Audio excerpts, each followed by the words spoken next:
Ramadi is the seat of power in Iraq's Sunni heartland. The city is 80 miles west of the capital, Baghdad. On May 17th, after a year and a half of deadly skirmishes and battles, the city fell to ISIS. So how did this happen? In Ramadi, the Islamic State has been pursuing what's called a commuter insurgency.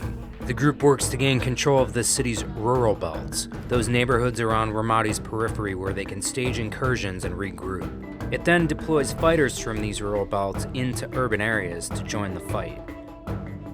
Here are just some of the tactics that show how they took over Ramadi from often poorly equipped and poorly organized Iraqi forces and militias.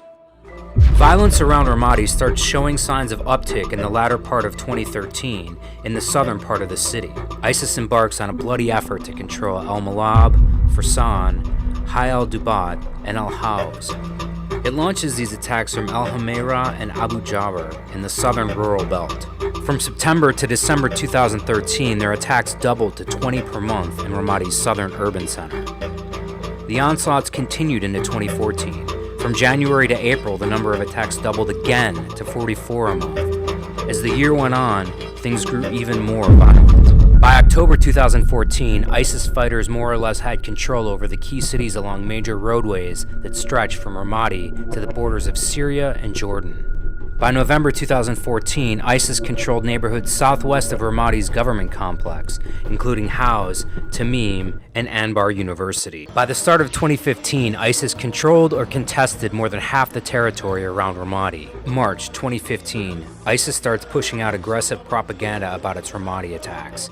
From March 11th to the 14th, it conducts 8 suicide bombings around the city. In mid-April, ISIS attacks several villages in the Ramadi suburb of al-Safiya. On April 27th, ISIS puts out a call to some of its most devout fighters in Syria to join the battle for Ramadi, implying many would be on suicide missions. May 2015, Iraqi forces still control these key areas of the city, but that would soon change. On May 14th, a single armored bulldozer works unimpeded for nearly an hour in the city center, removing concrete defensive barriers. ISIS sends in 6 15-ton truck bombs in this one attack alone, with payloads that can wipe out entire neighborhoods. It would launch at least 27 of these vehicle bombs in its May onslaught. On May 17th, ISIS seizes the Anbar Operations Command Center after at least 3 suicide bombers detonated their explosives at the front gates. On this day, Ramadi officially falls. In less than 6 months, here's how much the playing field had changed.